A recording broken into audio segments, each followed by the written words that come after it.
கும்பகர்ணன் ராவணனுடைய தம்பி.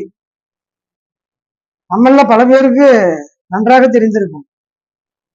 இந்த கும்பகர்ணனுக்கு மிகப்பெரிய ஆசை ஒன்று இருந்திருக்கு. என்னன்னு பாத்தீங்கன்னா, தேவலோகத்தில் இருக்கக்கூடிய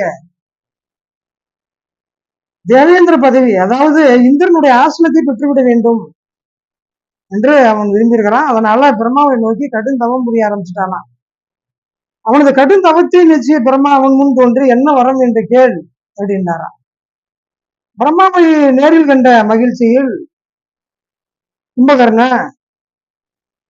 இந்திராசனம் என்று கேட்பதற்கு பதிலாக நித்ராசனம் கொடுங்கள் என்று கேட்டுவிட்டாங்க. தந்தோம் என்று அவரும் வரவழைச்சிட்டாராம். வரம் கொடுத்ததுக்கு பிறகு வரத்தை மாற்ற முடியாது.